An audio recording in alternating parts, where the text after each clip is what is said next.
First at 5.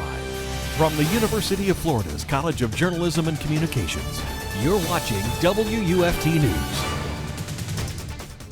Good evening and welcome to First at 5 from WUFT News. I'm Megan Hartnett. And I'm Jenn Clerveaux. Thanks for joining us.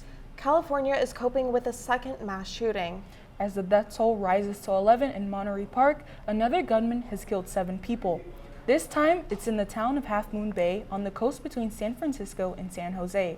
NBC's Jay Gray is in California with the latest. California reeling right now. Communities in the northern and southern parts of the state dealing with horrific mass shootings. We're just in absolute shock and disbelief that this occurred, and our heart goes out to the victims and their families. 11 gunned down in Monterey Park while celebrating the Lunar New Year, one of the most significant holidays in the Asian community. To enjoy, to be family, and then someone just come out of the blue and just destroy the whole thing. In Half Moon Bay, just outside of San Francisco, 7 workers murdered on the job at 2 mushroom farms. What a tragedy to see these innocent people lose their lives. And right now we just don't have the answers yet. Investigators aren't sure of the motive in any of the shootings, but say none appear to be acts of terror or hate crimes. The attacks in Monterey Park and Half Moon Bay aren't connected, but do have very unique similarities. Both suspects, elderly Asian Americans armed with semi-automatic handguns. Police say the killing sprees were likely fueled by a grudge or personal vendetta, with a vast majority of the victims members of the Asian American community. And they share one more horrible similarity. Survivors in each community now struggling with the pain of overwhelming loss. Alachua County is working on a letter to state and federal officials asking for Amtrak to restore passenger rail service. Amtrak's Waldo station opened back in 1963, keeping the small town active until 2004 when it was shut down. Since then, you can only catch a special bus from Waldo to Jacksonville to board the train. Waldo City Manager Kim Worley says this decision could help bring more traction to Waldo and create economic opportunities for the city. It would just put Waldo a little bit more back on the map because the service would be here. It would bring people here to stop, pick up passengers, that type of thing, pick up their friends, maybe use the restaurants, that type of thing. So get gas, whatever. So it would help our economy for sure. In 2004, Amtrak cited the loss of a mail contract as a reason to reroute trains and remove service from Waldo, Ocala, Wildwood, and Dade City.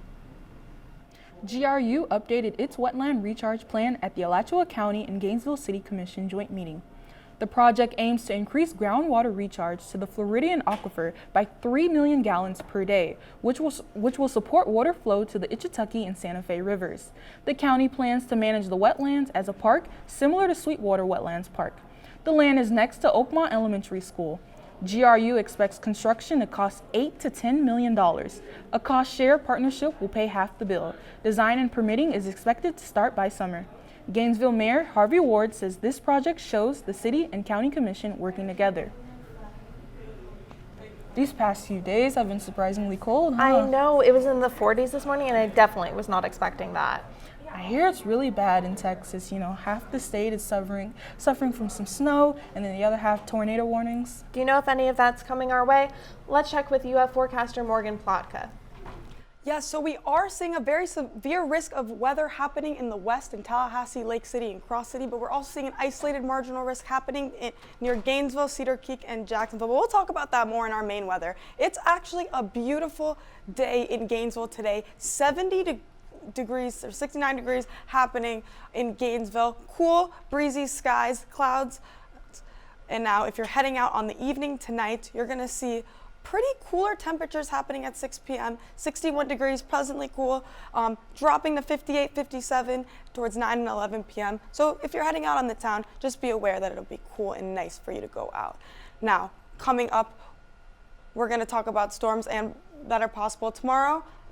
Back to you. Thanks, Morgan. Governor Ron DeSantis defends his decision to block a new advanced placement course on African American studies being taught in schools. State officials claim the course breaks Florida law restricting how race is taught in schools. The State Department of Education informed the College Board, which is the organization that oversees AP coursework.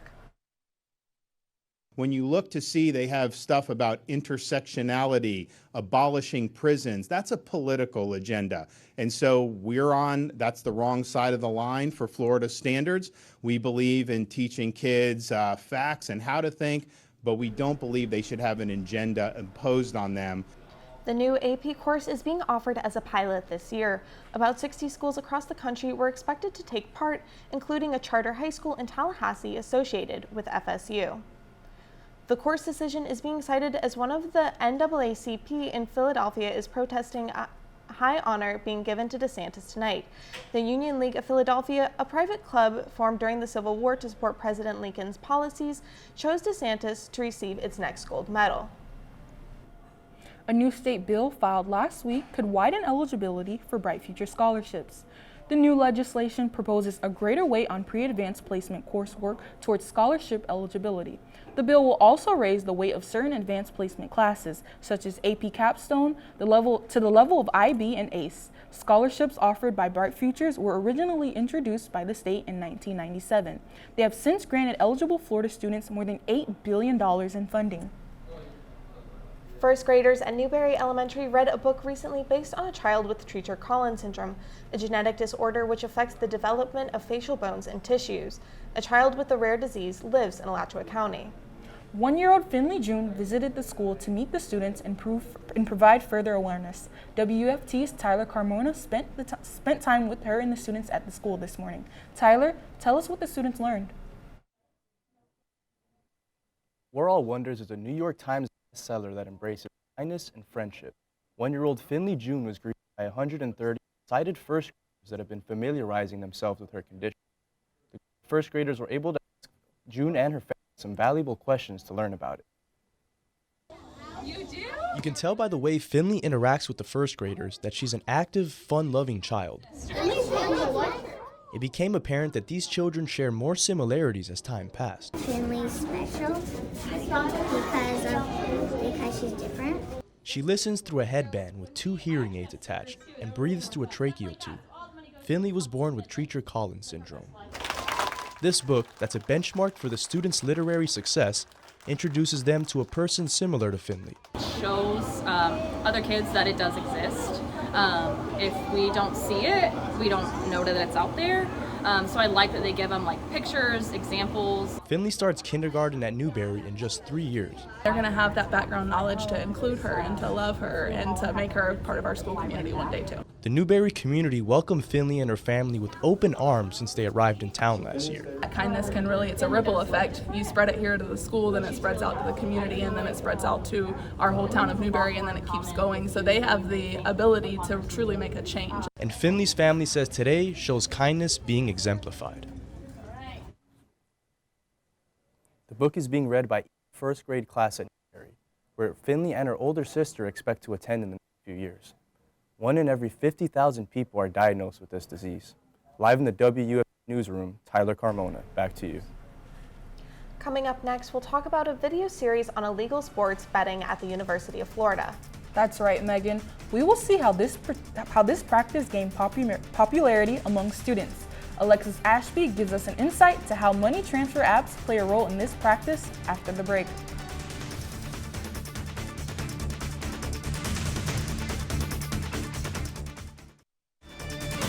You're watching WUFT TV News.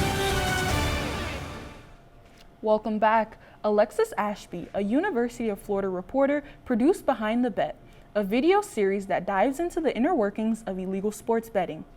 The legality of sports betting in Florida is in a state of limbo, rendering it temporarily illegal. Yet, direct accounts from the illegal bookies and bettors show just how much money circulates in the sphere. Money transfer apps like Venmo and Cash App are largely used in the practice, even with the looming threat of repercussions for the businesses.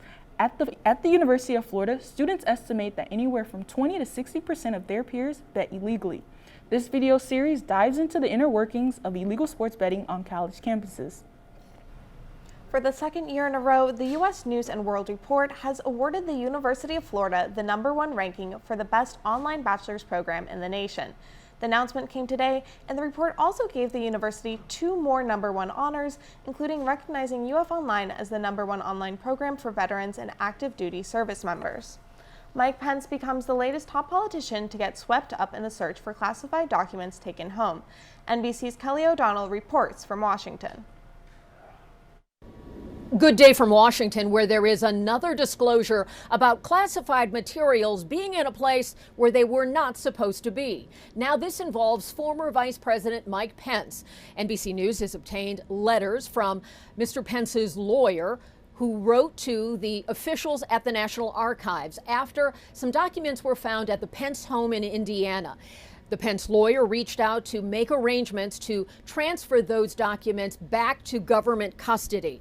And in these documents, we've learned that this happened just this month in January, and the FBI visited the Pence home, retrieved things from the Pence safe, and Pence's lawyer also made available and personally delivered additional boxes of government records that included copies of papers and other personal drafts and things belonging to the former vice president that were not classified, a more voluminous set of records so that the National Archives can go through that material and determine what belongs to the government, what is sensitive and has to be back in government custody, and what can be returned to the former vice president. Of course, all of this comes at a time when President Biden has had a series of issues with classified documents and government secrets being found at locations connected to him, his personal home in Wilmington, Delaware, an office in D.C. connected to the Penn Biden Center, a think tank where he had spent time between being vice president and president.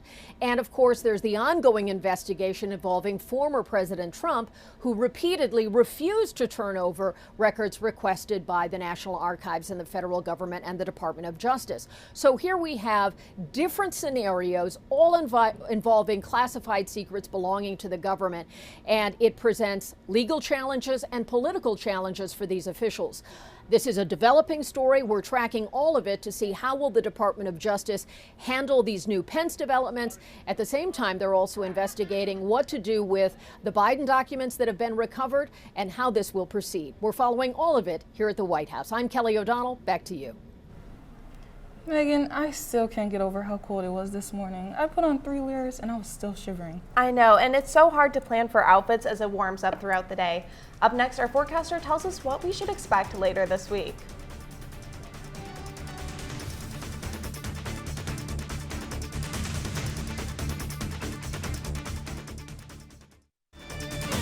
You're watching WUFT-TV News. Temperatures are pretty moderate right now. 69 degrees in Gainesville, 70 in Bronson, and 72 in Ocala, 73 in the Villages. Pretty cool and breezy right now. Now, going back to our severe weather forecast, we're seeing a cooler and a lot of thunderstorms happening in Houston and going towards Florida, and that's going to affect us and maybe get us some thunderstorms and cold weather throughout the week. Now looking at our hour by hour right now, at 5 p.m. we're still having it 70 degrees, dropping to the 60s and higher 50s overnight, going towards 3 a.m., 59 degrees later. And looking tomorrow morning, we're also going to see cooler temperatures, 57 degrees in Gainesville, 58 in Plotka, 59 in Ocala, and 59 in the Villages. So getting those lower temperatures. Now, looking at tomorrow morning at 8 a.m., it's still going to be pretty cool, 61 degrees, mild and breezy. In the afternoon, the temperature is going to go up to 79 degrees, pretty windy in the afternoon, and then it's going to go even higher up to 82 degrees at 4 p.m. with a slight chance of showers. Now, back to that severe weather forecast and the weather that it's going to be bringing us towards the west. We're having colder air coming from the west and bringing possible thunderstorms towards Gainesville and Plotka and Ocala, and that's going to be happening tomorrow. Now, these possible storms are going to bring us damaging winds. That's going to be our main threat. Possible isolated tornadoes and heavy winds that are pretty likely, and that's from the storm that's happening after that.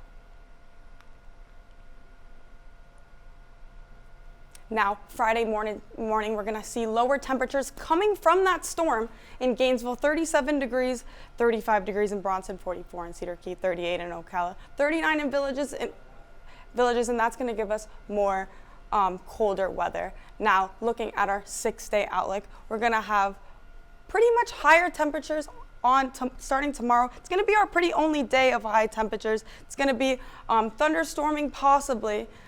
And then towards our week, we're going to seep down in cooler temperatures, 61 degrees and 75 to 75 degrees. And then Sunday and Monday, we're also going to have 75 degrees and 74 degrees. So if you're heading out to the basketball game tonight, just know it's going to be a little bit cooler when you go out. And we're going to have a severe risk. Thanks, Morgan. Up next, former NCAA tennis champion Ben Shelton is leaving his mark on the court. Yes, he has moved on to the quarterfinals in the Australian Open. WUFT's Shailey Klein will have more on the tennis star after the break.